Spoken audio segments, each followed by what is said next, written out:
I'm down for a second there.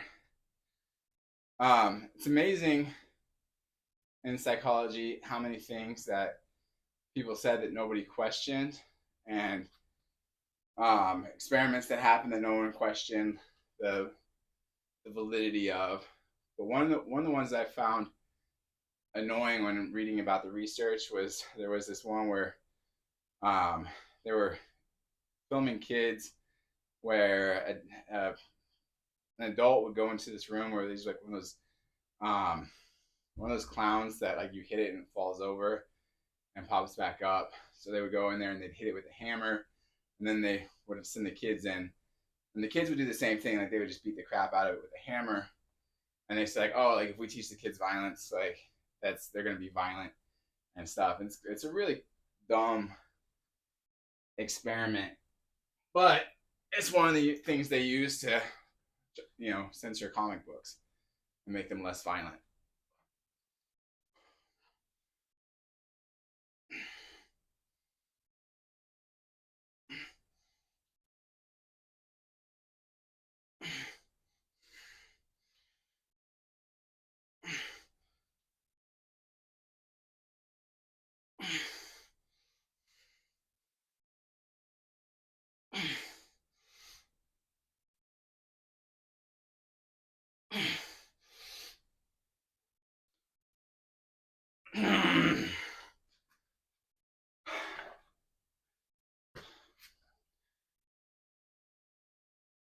So they try the same thing with video games. Like when I was a kid, Mortal Kombat came out, like the first one, and there was like a huge argument about the violence because there was the finishing moves and a little bit of blood that squirts out, and people are like, "Oh, like this is so violent, it's gonna make kids super violent. We can't have this." But when I think it came out in '93, and after it came out, there's that huge marked drop in violence. Like things got less violent, kids got less violent. When I was at the tail end of the '80s up until like '94 was that crime spike. But games like Mortal Kombat came out and it went down, and then like people said, oh, like the violent music is gonna make people violent. Didn't happen. People weren't more violent because of rap music. Same thing with like Grand Theft Auto came out, and people were like, oh, like this is definitely gonna destroy our society, and it just didn't happen. It's just funny, like today, same thing though. Like, oh, like you know, Deadpool and Wolverine is too violent. You can't show that. It's like, why? Don't if you don't take kids to see a rated R movie, but don't stop it from being made. In my opinion.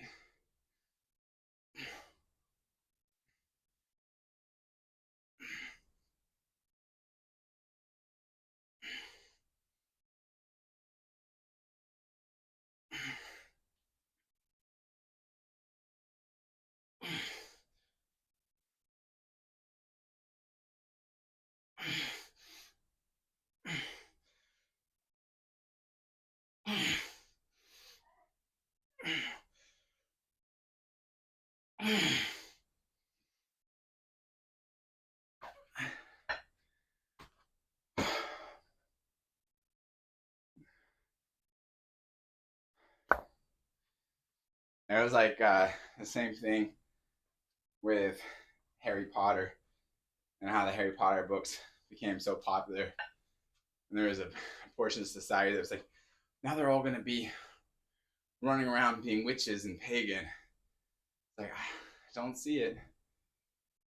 I don't see this huge rise in, kids walking around in Hogwarts robes trying to cast spells.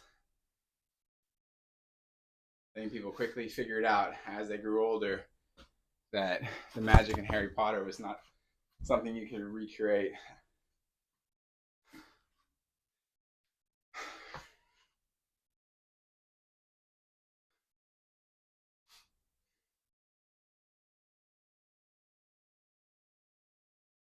The one that I thought was really interesting as far as psychology that gets debunked was the amount of like my whole life there's been that quote of the rat maze where the rat gets the option between food or drugs, and it ends up taking the drugs more than the food.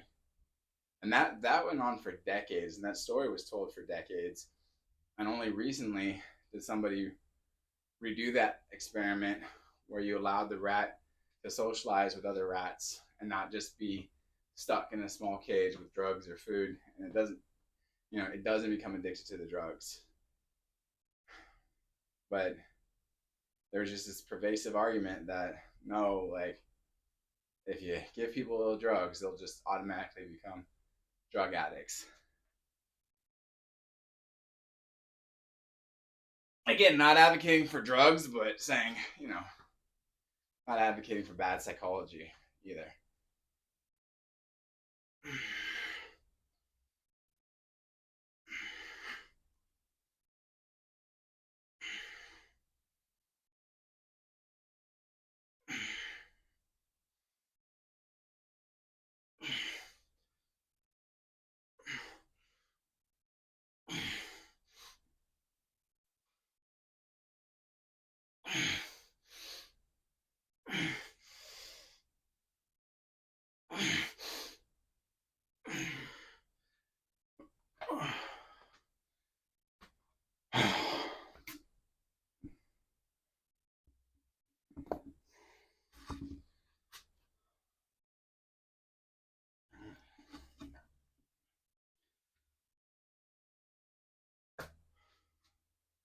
I still find psychology really interesting. I just think you have to be very careful how you apply the the experiments or the knowledge gained from some experiments,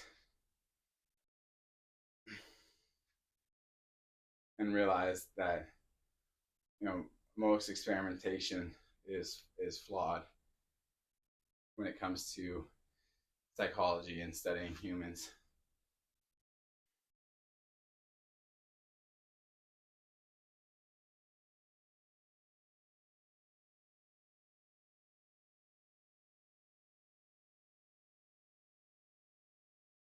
Like there's, I always like Maslow's hierarchy of needs, but I recognize that not everybody needs security and food before they reach the self-actualization, and you can skip steps. And sometimes people that have everything they need still don't reach a level of self-actualization. There we go. I think that's right.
I think you got to give them somewhat of a break. I feel like there's too many variables when it comes to humans to account for all of them.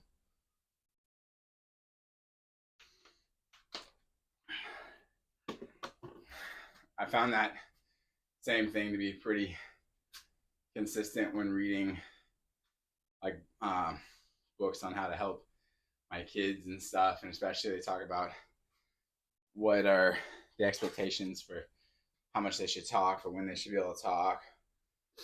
And it was always the same thing, like, you know, um, most kids are able to say X amount of words by X amount of time, but a lot don't. And it's like, okay, those, what is your definition of most, and what is your definition of a lot? And it's interesting. What I find fascinating is people trying to gauge how intelligent their children are based off of when they hit milestones.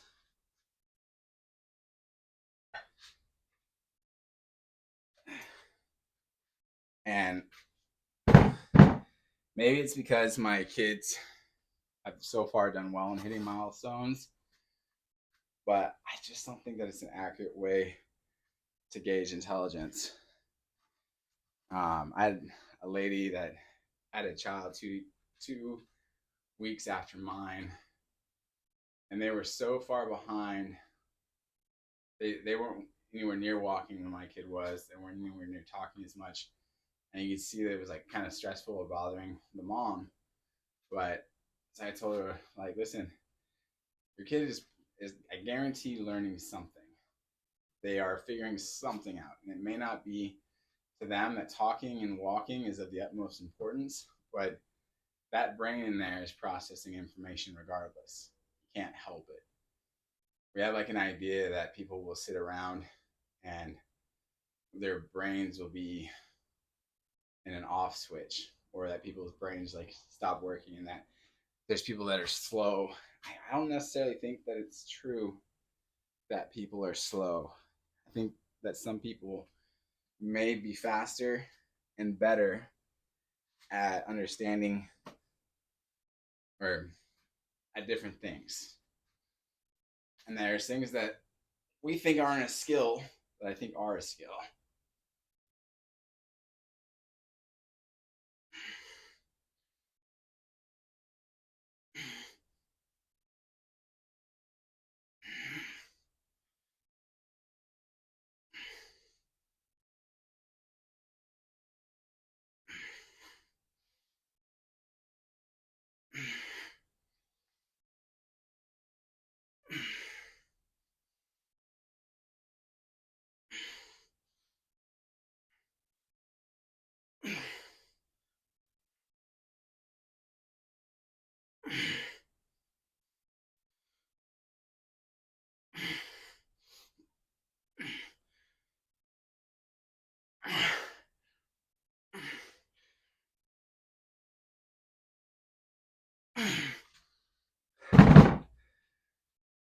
For instance, we look at a guy that goes out into a field and works for hours on end, plowing and digging up a field. In the past, we'll look at him and be like, oh, this guy is a moron. This other guy over here that is, figuring out how to build a plow and better, better plow the field and do it faster. That's the guy that's got real importance. But they forget that without the guy that has the mindset to be able to go out and get stuff done, the guy creating a machine doesn't exist in the first place. And we have this backwards thing in our society where we put so much energy into thinking how amazing our scientists are, and doctors are. And I'm not saying that they're not, but that we prize them over the guy that can go out and plow a field all day and grow crops. The one that is essential versus the one that we could actually do without. And they talk about all the problems that technology is solving, but a lot of those problems are things that technology created in the first place.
And the fun part is the type of people that created this technology, all this great, wonderful technology that helped destroy the planet, um, are the same people that's answer now is to create better technology so they can leave everyone behind and go somewhere else and start over.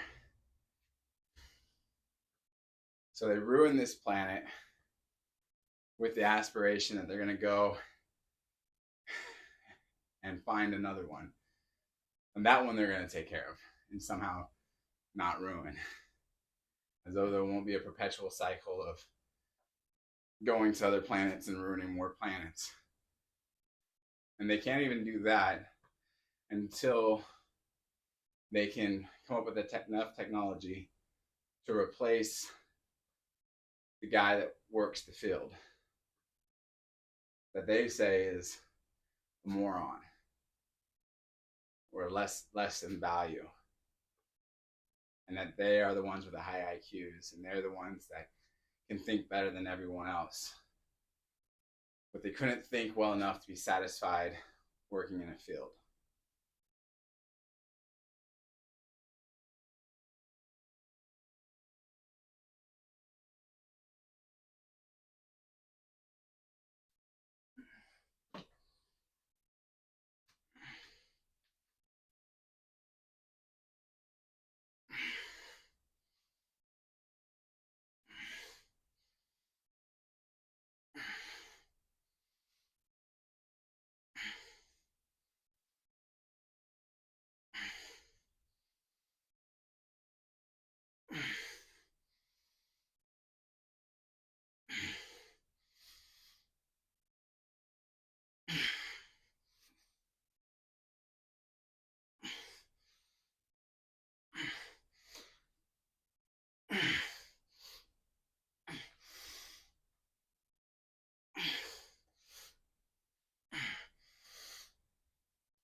I mean, isn't it fascinating that AI is like the first hurdle AI is going to be able to overcome is the people with high IQs, the people that are doing analyzing and coming up with ideas. Those people are the first one AI is going to be able to wipe out. And then it would have to come up with a way to replace the workers and machines that could do the simple tasks, the quote unquote simple tasks. But in this hierarchy, if we put, why are the guys at the bottom of this, like, supposed, like, how we evaluate intelligence harder to replace than the guys at the top that are supposed to be so valuable?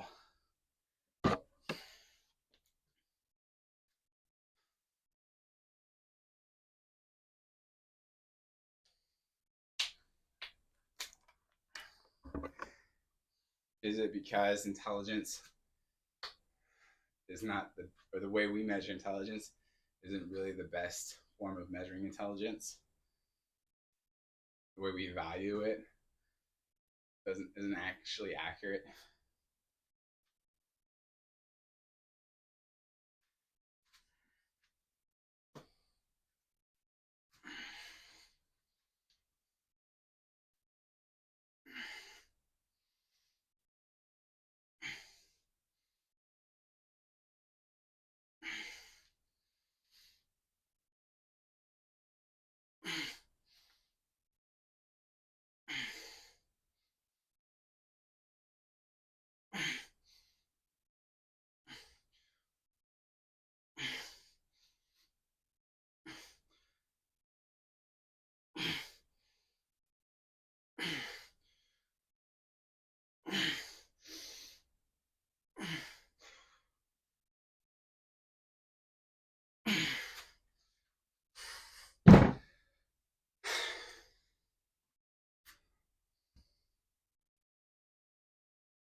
I'll say I think we figure and measure its intelligence badly, and thus to circle back around, when a child isn't hitting their milestones, the assumption shouldn't be that they're just sitting there wasting time and not thinking. But they probably are thinking. They are most definitely learning. It's just not how you want to gauge them. And it's an amazing thing, like we can read so many stories about super geniuses that were, you know, not great in society, or had different learning issues. And no matter what, like we see our kids and there's a learning issue and they're not hitting a milestone, people are quick to just give up on them and be like, nope, this one's an idiot. This one's no good.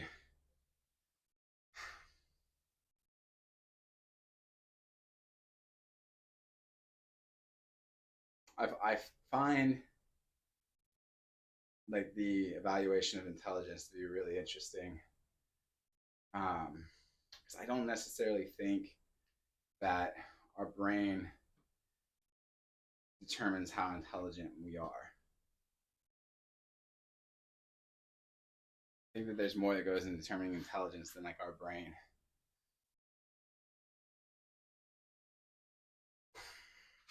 Personally, I think as the brain as a filtering mechanism for how we see reality, and I think that we exist outside of our brain in that sense, that we're not made up of our brain, because I believe in the soul. So that's probably the big difference. I believe in the soul, therefore I don't think the brain determines intelligence. I think it's the filtering mechanism.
I used to think, like when I was younger, about how I was smarter than a lot of people because I could think faster.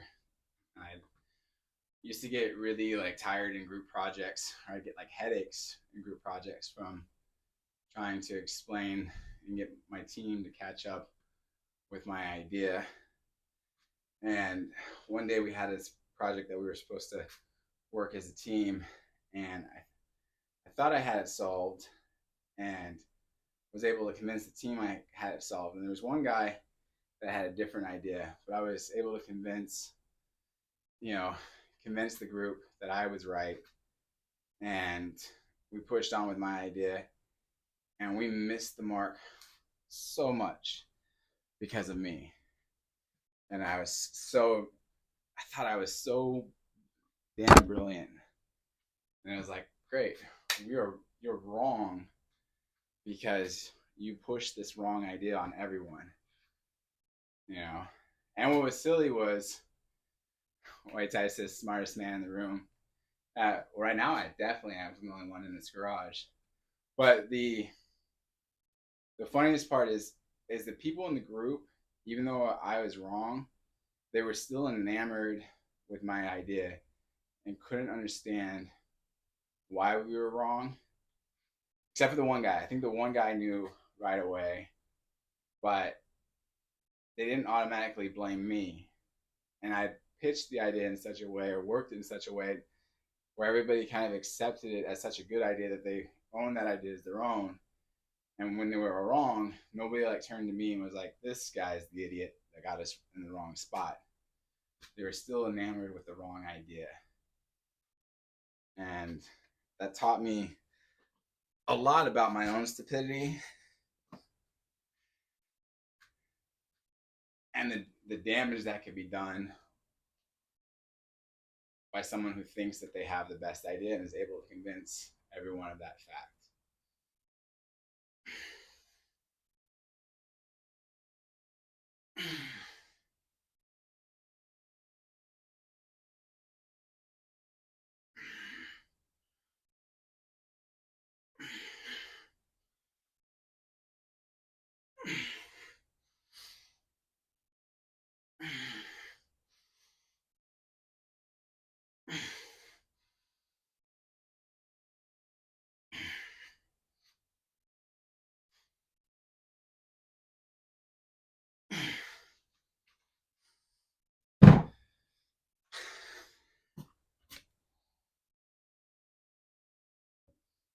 That's why I like watching that show. Did you ever watch the show White Ties, Shark Tank? I love watching how these brilliant people come to decisions about whether or not to support a product. And I love when they gauge what a good one is. But then I like to see the reasons why they missed out on a product, like the Ring camera. Why says, "Of course I have." It's a good show.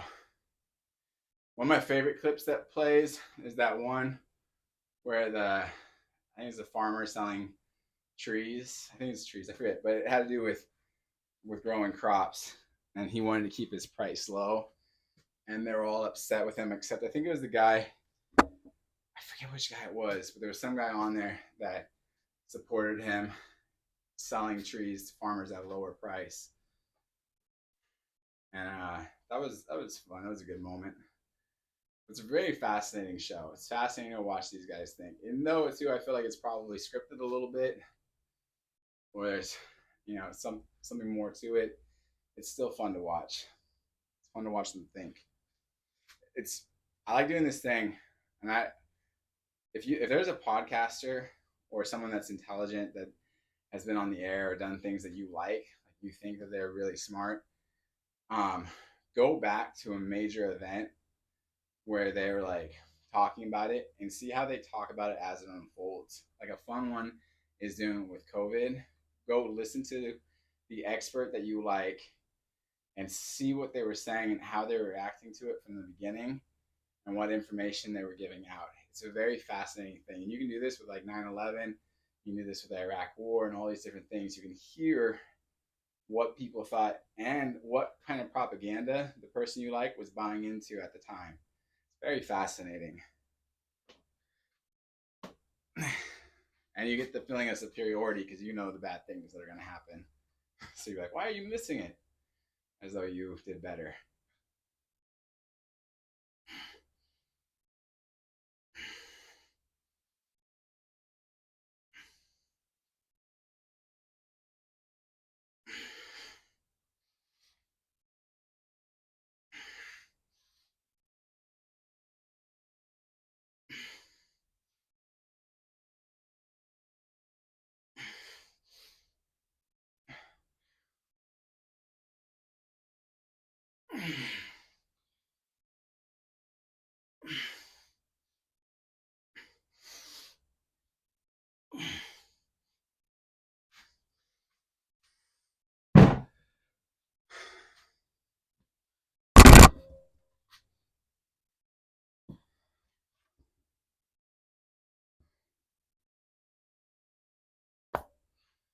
I always thought it'd be fun to have a show where you do something like the um, night before, like the election for the president is supposed to happen. You get, you know, some history buffs, you get some political commentators, some politicians, some think tank guys, people that are all, and very intelligent and have an idea about how things are going to go. And then you lock them in the room for, not lock them in a room, but you put them in a house or a ranch somewhere for like 3 months or 4 months. And during that time, they discuss what they believe is happening in the United States and the world. And they have access to all information prior to like November 1st, 2024. So anything before that, any global information they know, they can't have anything past that day. And they're going to predict what events are happening in the next 3 months. You can make it shorter for TV's sake, and they'll discuss it, they'll analyze it, but they don't have any access to current information. And then after that time, they give their speech about what they think they're walking into, what world they're entering into. And then you do the big reveal of who won the election, what that person's done, how the world's responded, what the interest rates are now, and they have to guess, or you get to see them real time experience how it all worked out. 1 second, I'll be right back on my kids.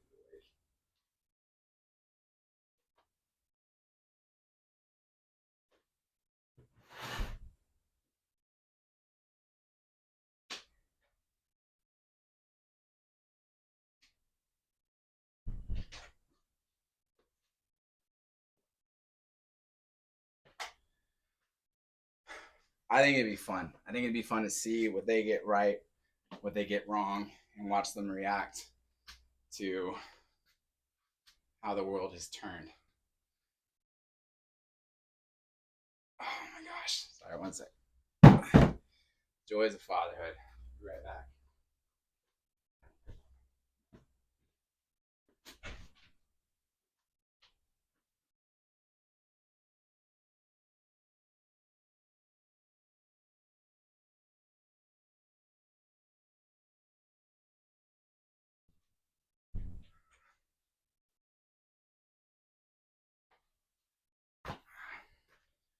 All right.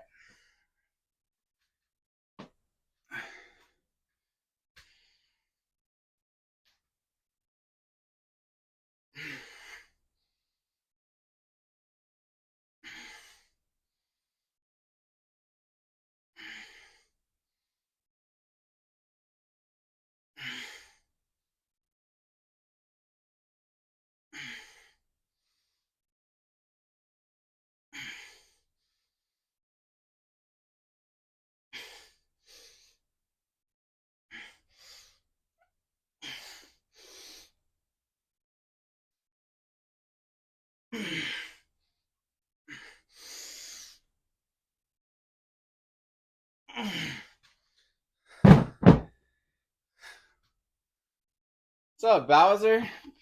Big Bean Burrito, how's it going?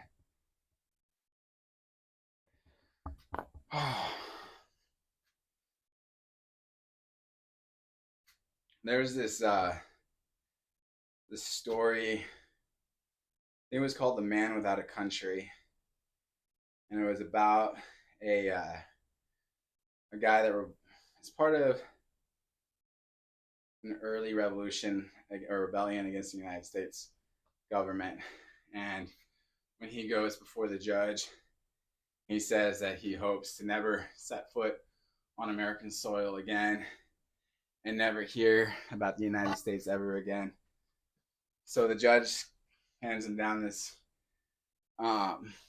verdict that he was going to be granted his wish. He was going to be, held captive on boats, and for the rest of his life, he'd be at sea, never setting foot on American soil, and no one would ever discuss the United States with him. They would give him papers, but any references to the United States was cut out, so he never knew what was happening. And then, like, right before he dies, the captain of the ship breaks down and agrees to tell him about the U.S. history. And there's things that he's guessed. He knew that Texas to become part of the United States because there was no, more mention of Texas in the papers and things he had figured must have happened in the United States. And the captain just tells him like all the history up to the current. It was an interesting story. It was interesting how many things that he guessed based off of what was taken out of his daily newspaper. But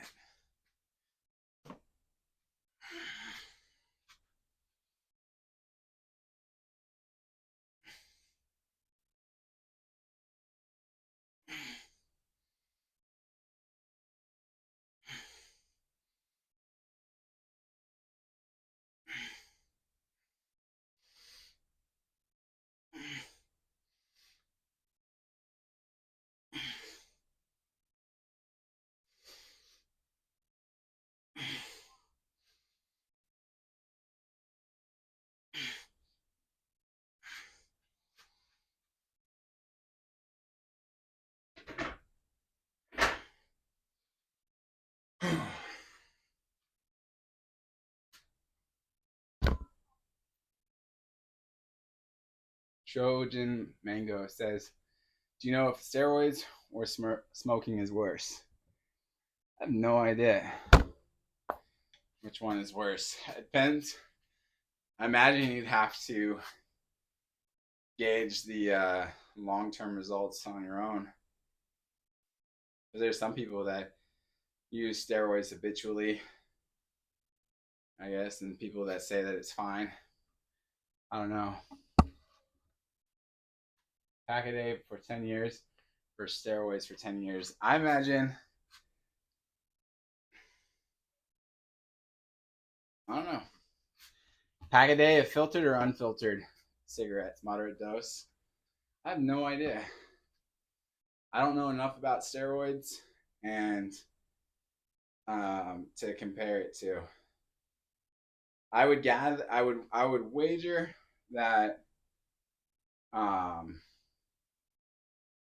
it's so hard because there's people that take steroids for a long time that do fine, and there's people that smoke for a long time that do fine.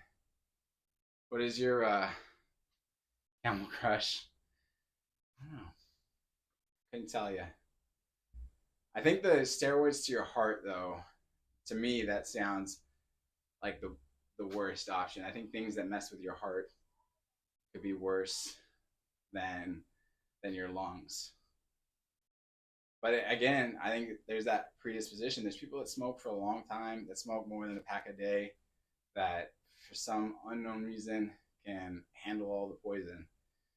And I imagine that there's the same kind of people for steroids. Like, look at a guy like Vince McMahon.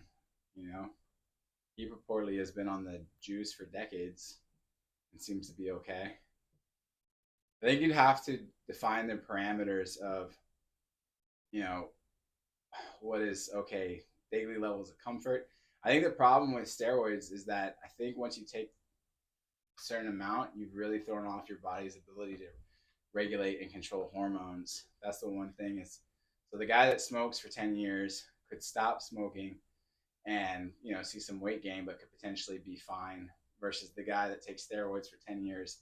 If he gets off the juice, he could have a lot more side effects, I think, from being off, like the hormone regulation, and his heart could be in a bad spot. So I don't think either one would necessarily die after 10 years, but I think the downside of getting off of steroids after 10 years could be bad. There was some guy I was listening to that was had been at Hell's Angels, one of the founders of Hell's Angels, and he talked about how he works with guys on how much steroids to take or what they have to take in order to maintain their muscles and hormone levels because they damage themselves so much from taking steroids younger.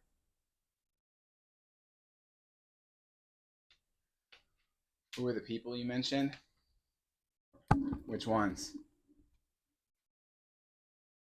People that are fine with smoking? I don't know. But I've met smokers, people that swear they smoke, they're smoking their whole lives. They're old, 80s and 90s. People who are fine from steroids. I think there's athletes that seem like they do fine, like they've been taking steroids for a long time, bodybuilders, but it all depends on how hard they're hitting it, right? I mean, if you're hitting it, incredibly hard to get super swole, but 5 years of vaking. But I just want to absolutely say that I am not a doctor and I'm not a specialist, so my guess is probably going to be wildly wrong. Well, people tell me not to worry about it too. People tell you not to worry about steroids or smoking.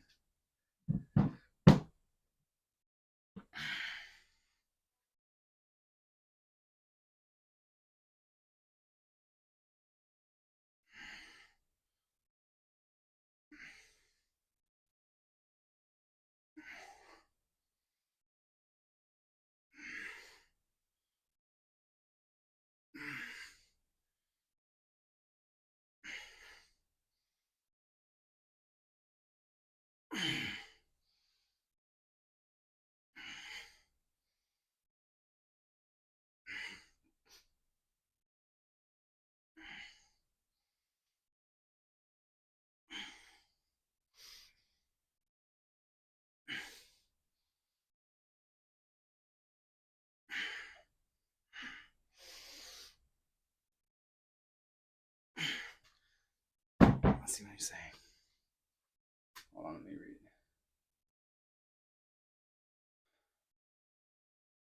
Doctors tell me not to worry about lung cancer from smoking. Soaring White Tie says they should be vapable steroids. That'd be real popular. Trojan Mango says, and all my cause mortality risks should be that a never smoker, except for macular degeneration lung cancer, but the risk for them aren't high enough for me to worry about them.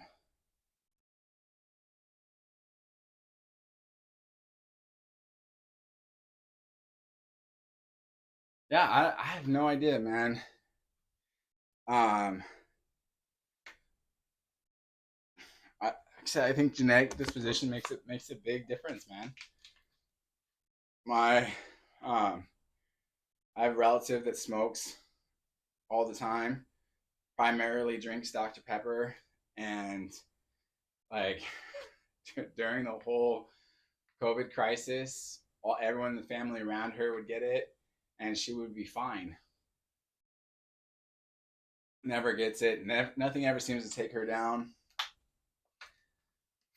And by like the rules of life that people proclaim, she should be out.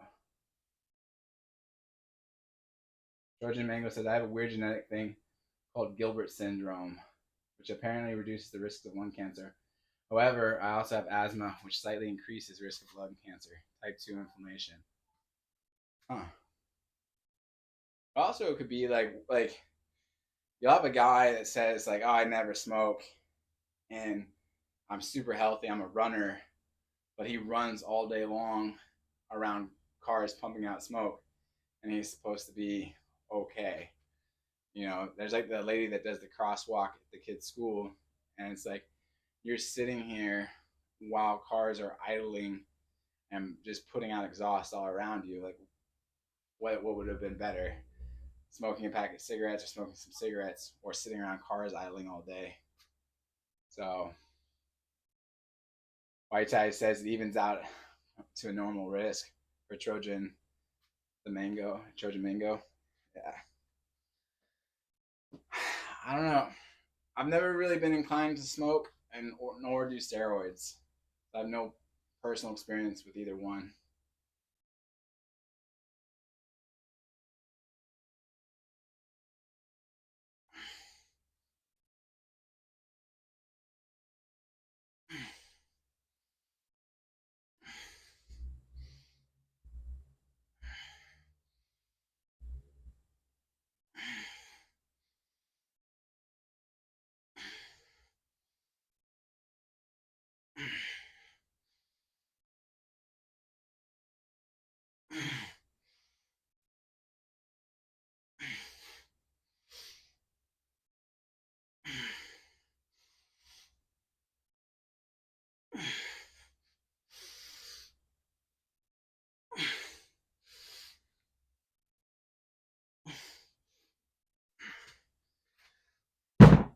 Now, my vice of choice is alcohol.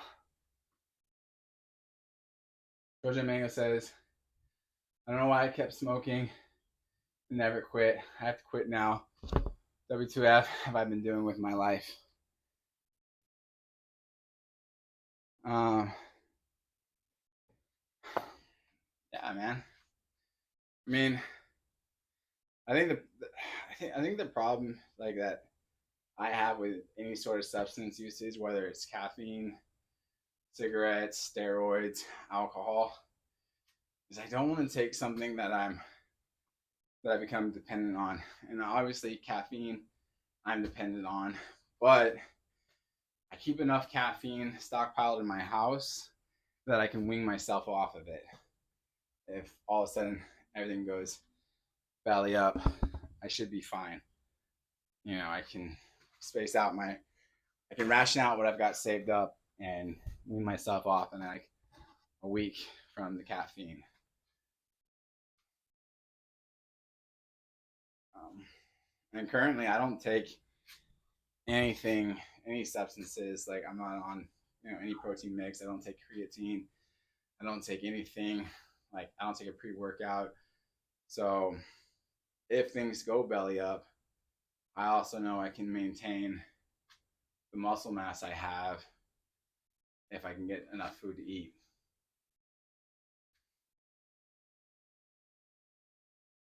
Trojan Mango says, I think creatine is good. Yeah, I don't have a particular like problem with creatine. I've heard recently that creatine is also great for brain function. So I don't think there's something wrong with creatine. Like I know it makes your muscles swell up with water, but okay, like you're gonna be really hydrated.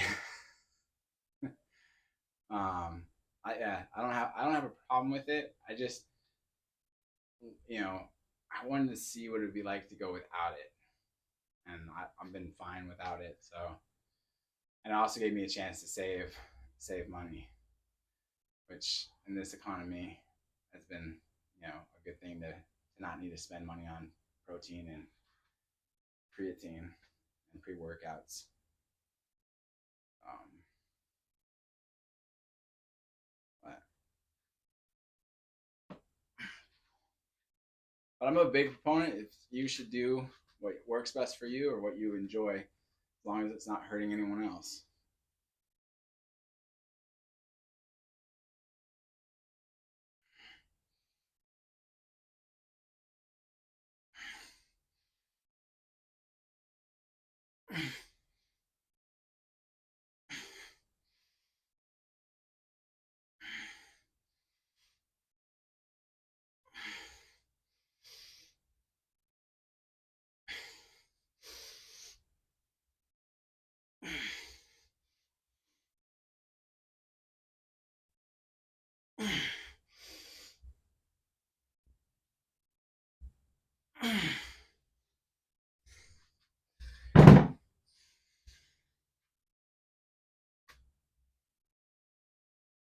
So long-term side effects of steroids is probably marginally worse than smoking a pack a day for 10 years or steroids for 10 years. As far as I understand it, what it does to your body's hormones, your body's ability to produce hormones, it seems like it's worse to do steroids for 10 years. But again, not a doctor, not a scientist, and haven't done enough research to like stand my ground on any argument for either one. Specifically, hormones and cardiovascular aging. That's what I hear. That's what I understand is the main issue. So yeah, I think another problem with steroids usage is finding suits that fit and clothes that fit. I'm not that big. Like like if I was taking steroids, I'd be a lot bigger. But even at my size, like for my shoulder size and my arms and my neck size, getting suits and shirts to fit is already a hassle. If I got much bigger, it would be truly obnoxious to find dress shirts. I'd have to get them. I got much bigger. I have to get stuff like tailored. You still wear tight whites as you're big where it matters, your heart. There you go. Thanks, white ties. Um, hey, I'm big enough to impress my kids. That's the uh, that's the big thing.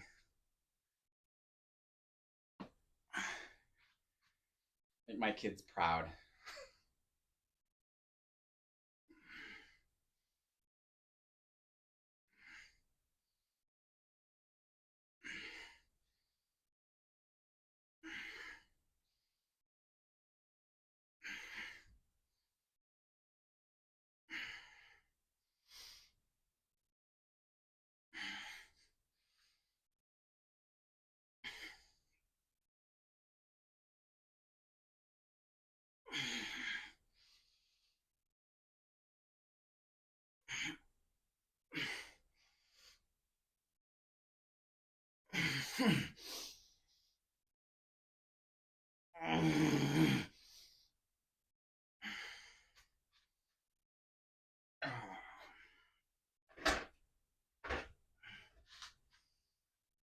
All right. Well, thank you guys for hanging out.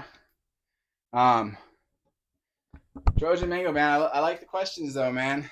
I love answering questions and discussing things, especially when I'm not an expert. Then I can always rely on the fact I'm not an expert. Then if I get it wrong, I can always double down on that. Hey, I don't know what I'm talking about. Did your mom ever tell you quitting smoking is one of the hardest things ever? I know it was hard for my mom. I know, like my mom smoked when I was a kid, and I know she struggled with it for years. Um, my thing I understood was that like um, when things are hard, it's really hard not to smoke because of the euphoric effect of smoking a cigarette, the way it can calm your nerves. So like when things were stressful in life, that's when you would see like a pack of cigarettes in her purse. That's when it would happen the most. So I don't know. I'm glad she gave it up, but that's the. I know it was hard for her. I've heard some people say that it was easy for them, but you know, everyone, the majority of the things I hear is that quitting smoking is hard. So, but I hear for women the hard part is the weight they gain when they quit smoking. That they quit, so their appetite goes back up, and they start eating more, and then they feel bad about the fact that they're heavier, and they feel stressed out about that. So then they go pick up a pack of cigarettes and jump right back into the habit. But I got to bounce. I hope you can make it through, Charger Mango. That's it's hard to give up something that you enjoy. Also, too, I heard like there's a cultural side of smoking that's hard to give up. Thank you for the follow. The other side is that you have like a whole lifestyle of like things that you identify with, like your lighter and your pack of cigarettes in your pockets. Oh, it's my pleasure to answer your questions. Um, and then like the smoke break, and then there's the other smokers that you talk to, and the way you have conversations. Like there's people that won't talk in a bar, but they'll go smoke with strangers and socialize that way. So I heard that's like another thing that's hard to give up. All right, Trojan Mega says, yeah, I can share next time all that stuff. It really affects my life. I bet, man. Well, God bless you guys. Thank you for hanging out. I'm gonna go be a dad. See you later.